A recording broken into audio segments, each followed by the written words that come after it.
يتعسكم دو نابز كنات زمئتاوكم كم راحتي تجراي زتعسن نجار يلن قبل على أي كنات أوجو ناي حزب تجراي كبرك حلو إلى سلسة تقارلكو بيخور عبر زتعسن ولا حدا نجار يلن كفتح زغل زقبوت نزرمر نجار ثاني رمو تزقورو زولو نجار تقوليو خالي زي ولا رئيف هتشاف تعسقلي حزب تجراي قبل على يستجبر كنات قبل على يستنور أسوان من مكلخان مس حزبي سلسة تقارلهم سلسة تقالص وقن زتعسن ولا حدا نجار يلن የኤርትራ መንግስት ኢንቴንሽን በተመለከተ ግን እኮ አንድ የሰማሁት ነገር አቶ ሬድዋን እዛ አምባሳደር ያለ እዚህ መጥቶና ተናግቷችሁ ነበር ልክ ነኝ አይደል መጥቶ አግኝቶን ነበር ኢንፋክት ጠቅላይ ሚኒስትሩ የሰጠው መልእክት ነው የሚለው የኤርትራ መንግስት ኢንቴንሽን ክሊር ነው ግጭት ውስጥ ከገባን አድቫንቴጅ ወስዳን ላስቆመው አልችልም ስለዚህ ያለን ልዩነታችንን አብረን ብንሰራ ነው የሚያዋጣው ብሎ ጠቅላይ ሚኒስትሩ የሰደለከለ ሁላችንንም ነው አግኝቷል እኔ ጋር እንደ 10 ቀን ቆይቶ ነው የተመለሰው ግን የተቀበለው ሰው አልነበር ተፈጽሟል ኤርትራ ፈጽሟል ነፃ ላወጣቸው አልፈልግም ፌደራል ጋር መስራት ስለጀመርኩ ኤርትራውያን የፈጸሙትን የኤርትራ ሻዕቢያ ሰራዊት የፈጸሙን ወንጀል ዋይቶች ላረግ አልፈልግም وركم تخاطرتنا بقدامنتنا امنتي كريستنا رحوس بعل لدتي يقبرلكم صبق ويلكم صبق امسكم كونوا تسفانا لعوليو نابلنا اقدستي معبالتات زبانان صدوؤنا هاجرنان بزملكت زدالنا تعسلو دحرزا حد صار مساغركم لسوكمينا مسانا صنحو سناي مكتتال صدري فتحنا اوتي اسمع عن بات وريخ دمتي نقرني اقاول صحاي كتعرب دي اختبرخ سماهاي امباسادري فتحنا اوتي اسمع عن ندات وريخ دمتي نقرني اقاول صحاي كتعرب دي اختبرخ سماهاي انت عيني بركاي سقمي برخاني نعاخ انت حيزن سراويت بحريات ناي ازستو يزوسد زبحال نويح صنح صواتات الو تحتوت تواغات السراويت اب لعلي ازستم ببقعاتن قراصنتن لعل امنتن انتعديرهم ازيم وفياتن بمورال ديسيبلين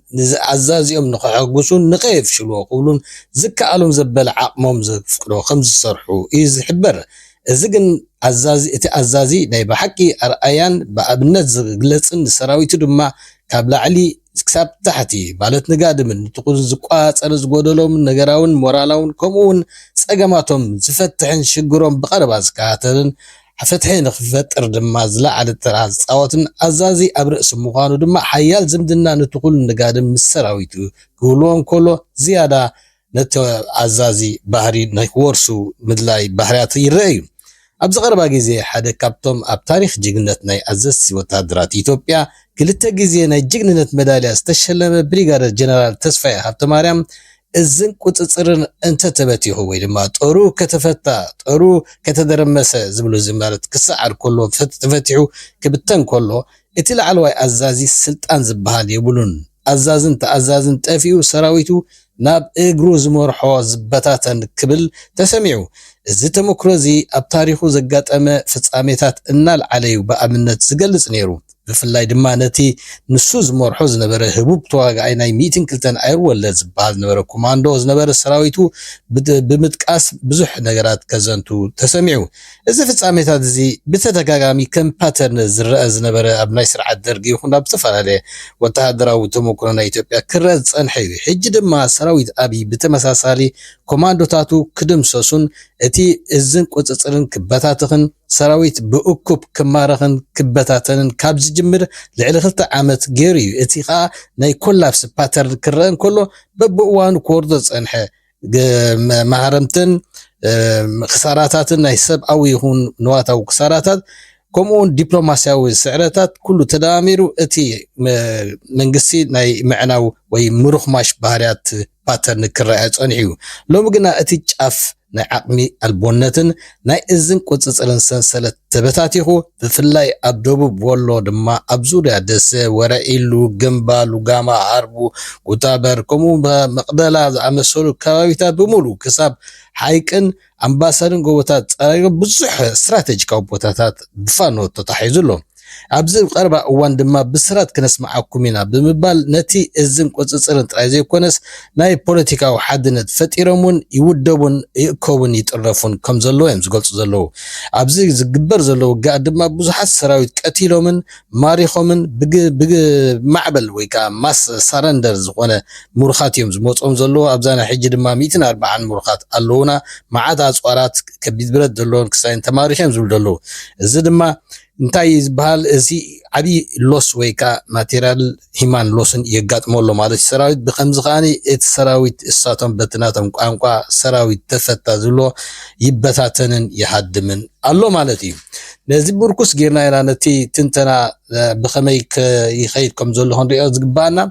እቲ ዝኸፍአ ሽግር ኮይንዎ ዘሎ ሕጂ ስርዓት አብይ እቲ መጥቃዕታት ናይ ፋኖ ናይ ጉሪላ ዌርፌር ጥራይ ዘይኮነ ናይ ኢድ ብኢድ ወይ ከዓ በቲ ንሳቶም ዝብሎ ናይ ጨበጣ ውግእ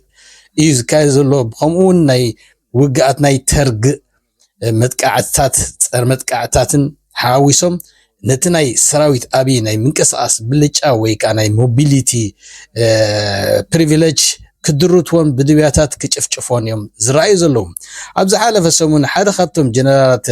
አለምሸት ደግፌ ዝበሃል ሓደ ደባይ ተዋጋኢ ወይ ከዓ ዝብሎ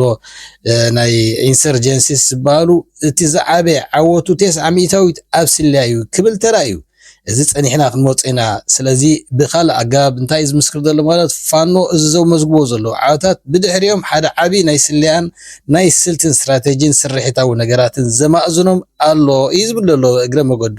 ክናሳሓ ከሎ ማለት እዩ እዚ ኣስታት 3 ዓመታት ዝቁፀረ ውግኣት ንሓይሊ ሰራዊት ብልጽግና ናይ ውግእ ረሸሽታ ወይ ከዓ ዎር ፌቲግ ፈጢሩሉ ገዚፍ ናይ ስብን ኣጽዋርን ሞራልን ዕንወት ወሪድዎ ኣሎ ንሓይልታት ፋኖ ድማ ኣሞንጊዲ ይርከብ እቲ ናይ ፋኖ ሓይሊ ብድሕሪኡ ዝኾነ ስልያዊ ዓቕሙ ዝሽፍነሉን ኣብ ስትራቴጂክ ስርሒታውን ስልታውን ውግኣት ዝሕግዝዎ ምኩራት ኣዘዝቲ ብድሕሪኡ ከም ዘለዎ በቲ ዘይንቡር ብራኸታት ካብ ግዜ ናብ ግዜ ዘሪኦ ዘሎ ብቕዓትን ዘመዝግቦ ዘሎ ዓወታትን ክንግንዘቦ ይከኣል እዩ እዚ ናይ ኣስታት 3 ዓመታት ዘየቋርጽ ውግእ ንወተሃደራዊ ትካል ብልጽግና ሮኽሚሹ ወይ ከዓ ሚሊታሪ ወይ ስትራክቸራል ኮላፕስ ገይሩ ክሳዕ አብይ ኣሕመድ ተገዲዱ ካብ ምዕራብ ትግራይ ከዝልቕ ወይ እውን ከሃድም ገይሩሎ ክበሃል ይከኣል እቲ ምኽንያት ወይ ረቑሒታት ናይ ፋኖ ጥራይ ዘይኮነ ናይ TDF ዝለዓለ ምድላዋትን ንወልቃይትን ከባቢኣን ናይ ምቁፅፃር ድልውነትን ከምኡ ንሱዳን ባዕሉ ጎቲቱ ዘምጾ ስትራቴጂክ ስትረስ ወይ ከዓ ጻጢ ማለት ንኢማራት ከሐጉስ ክብል ኣብ ቤንሻጉል ኣሶሳ ንዳዕመል ሰሪዕ ናይ ስትራቴጂክ ደብስ ማዓስከር ደኪኑ አንጻር ሱዳን ግንባር ዝኸፈቶ ሓያል መልሰ ተግባር ወይ ከዓ ባክፋየር ገይሩ ንሱዳን ኣብቲ ግንባር ተፋጠጥ ከይዳ ክሳዕ ዶባት ናይ ኢትዮጵያ ናይ ሱዳን ከም ዝዕጾ ጌራ ንኢትዮጵያ ዘናፀረ መጥቃዕቲ ክትገብር ክሳዕ ኣጽዋራት ናይ ግብፅን ናይ ገለን ሰራዊት ከይተረፈ ትደራር ብምህላዋ ከቢድ ስጋት ፈጢሩሉ ከም ዘሎ እዩ ዝግለጽ ዘሎ እዚ ኸ ኣቢቹ ባዕላ ጎቲታ ዘምጻቶ ስትረስ ትእንገዳላ ማለት እዩ ኣብዚ እዋን ድማ ሱዳን ንሰራዊት ዳዕመል ሰሪዕ ክትጭፍጭፎን ትጸራርጎን ከም ዘላን እቲ ቀንዲ ናይ ግጭት ስሕበት ማእከል ዝኾነት ኢማራት ድማ ሱዑዲ ብሕራን ቁጥዕን 10 ዓመት እንታይ ዓይነት ተኣከበ ቂምታ ክትወሃለል ከም ፀንሐት ኣይንፈልጥን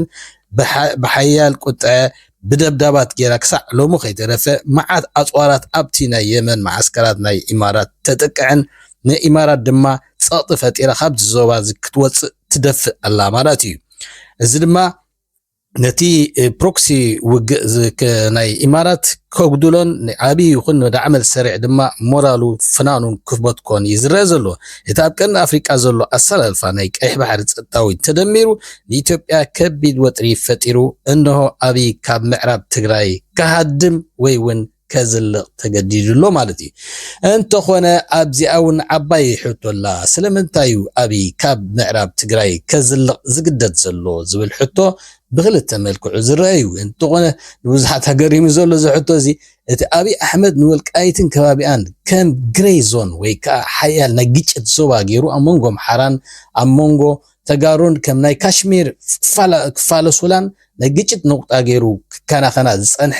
ነቶም ናይ ተከዘ ዘብዒ ዝበሃሉ እውን ብኮሎኔል ደመቀ ዘውደ ዝምርሑ ሚሊሻታት ሰራዊት ዕጮኦም እንታይ ክኸውን እዩ ከይ ወሰነ ገዲፎም ይዝኸይ ዘሎ እዚ ድማ እቲ ሰራዊት ናይ ተከዘ ዘብዒ ዝበሃል ብኮሎኔል ደመቀ ዝምራሕ ኣብ መንጎ ክልተ ተቐርቂሩሎ ማለት ኣብ መንጎ ናይ ትግራይ ሓይልታትን ናይ ፋኖ ሓይልታት ስለዚ ንፋኖ ኢሉ ክብ ወይስ ናብ ብልጽግና ድዩ ከዘልቕ ወይስ ዘውዓለ ይውዓለን ኢሉ ክገጥም ይኽፍትን ብሕጂ ዝራይ ህዝቢ ትግራይ ነቲ ኣብ መርበቱ ተመዛቢሉ ፀንሐ ግድን ክምለስ ኣብ ዝግበር ዘሎ ምቅራብ እንታይ ዓይነት ስምምዓት ወይ ስልታዊ ስምምዓት ክውሰድ ዝተፈልጠ ነገር የለን እቲ ናይ ተከዘ ዘብዒ ዝበሃል አቢ ንስልታዊ ዕላምኡ ክጥቀመሉ ስለ ፀንሐ እንታይ ክኸውን ዕጭው ምስ ሓይልታት ፋኖ ክስለፍ ወይስ ምስ ሰራዊት ብልጽግና ከዝልቕ ወይስ ዝወዓለ ይውዕለን ኢሉ አንጻር ትግራይ ክዋጋእ እቲ ብሕጂ ንሪኦ ጉዳይ ኮይኑሎ ማለት እዩ TDF-ን ፋኖንከ ዝኾነ ስምዓት ይህልዎም ዶ ወይስ እታ አቢ ብፕላን ቢ አቀሚጡ ክካናኸና ፀንሐ ንፋኖን TDF-ን ሓድሕድ ክዋጉን ኣብኡ ንሕሎም ክዳኸሙሉን ምስተዳኸሙ ድማ ንሱ ሓይሊ ደሪቡ መፂኡ ክቋፀርን ነዚያ ስልቲ እዚኣ ዕድል ክህቦ ድዮም ወይስ ብብስለት ክሰግሯን ናብ ስትራቴጂካዊ ነገር ክጥሙቱን እዚ ሓደ ሕቶ እዩ እንተኾነ እቲ ድባባት ከም ዝንዕዘቦ ዘለና እቶም ዝተመዛበሉ ግድን ክምለሱ ምዃኖምን እቲ ፖለቲካዊ ቁርቅስ ናይ ይብፅሓኒ ዝብል ሕቶታት ኣምሓራን ትግራይ ድማ ንግዚኡ ተወንዚፉ ናብቲ ስትራቴጂካዊ ፀላኢ ማለት ን4 ኪሎ ናይ ሓባር ስትራቴጂ ዝሓዙ ይመስሉ በዚ ድማ እቲ አቢ ብዝለዓለ ተረቢፅዎን ተጨኒቕዎን ዘሎ እቲ ንትግራይ ከም ናይ ወራር ኮሪዶር ክጥቀመላ ዝሓሰበ ፈሺልዎስ እታ ስትራቴጂክ ስትረስ ንማእከል ኢትዮጵያ ገፃ ሰጊራ ከም ዘላ ክርዶስ ጀመረ ይመስል ደጊምና ሩሑስ ልደት ንኣመንቲ ክርስትና እናበልና ክሳዕ ብኻልዕ ትሕዝቶ ንመጻኩም ሰሰናዩ ጠጥዕሙ የስማዓና ወድሓም ሕወሓት